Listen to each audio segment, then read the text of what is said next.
In a statement released today, Jacqueline Kennedy Onassis confirmed that her 80-year-old aunt, Miss Edith Bouvier Beale, and her adult daughter Edie are living in squalid conditions in an East Hampton estate known as Grey Gardens. The house that once played host to Howard Hughes and the Rockefellers is now a refuge for 52 stray cats, a few rabid raccoons, and its two reclusive inhabitants, all living in an environment the health department calls unfit for human habitation. Mrs. Onassis described the situation as a private family matter. And so we're left to ponder, how could American royalty fall so far, so fast? Grey Gardens is a musical with a book by Doug Wright, music by Scott Frankel, and lyrics by Michael Corey. The musical itself is based on the 1975 documentary of the same title about the lives of Edith Bouvier Beale and her daughter Edie, both of whom were aunt and cousin to former First Lady Jacqueline Kennedy.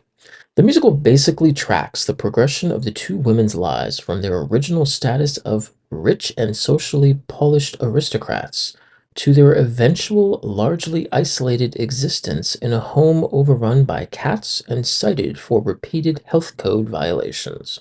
However, its more central purpose is to untangle the complicated dynamics of their dysfunctional mother-daughter relationship. Now, the first act depicts the characters in their heyday and is a speculative take on what their lives might have been like when they were younger. The second act is set 32 years later, in 1973, at the decaying Grey Gardens estate, and hews closely to the documentary in its portrayal of them in their later years. In February of 2006, Playwrights Horizons, the not-for-profit off-Broadway theater, hosted Grey Gardens, starring stage, film, and television actress Christine Ebersole, actress and comedian Mary Louise Wilson, and stage, film, and television actor Mr. John McMartin. The production received mixed reviews, but in all earned 5 Lucille Lortel Award nominations and 12 Drama Desk Award nominations. Stephen Holden of the New York Times wrote that the musical brings to mind two phrases seldom blinked nowadays: Broadway musical and artistic integrity.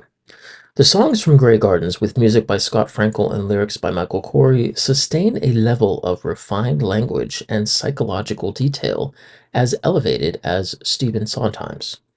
The score is a meticulously fashioned piece of musical theater that gains in depth the more you listen to it.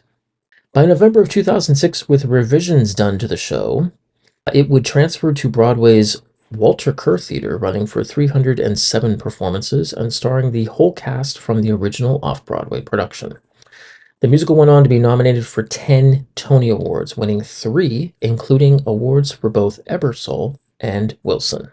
By March of 2013, like peas in a pod, a Brazilian production opened at the Sala Municipal in Copacabana, Rio de Janeiro, running for 32 performances.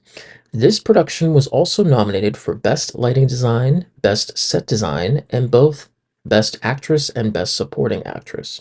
The production set design was also selected for a 2015 exhibit at the Prague Quadrennial, with Baya Junguera selected as the set designer to represent the country of Brazil.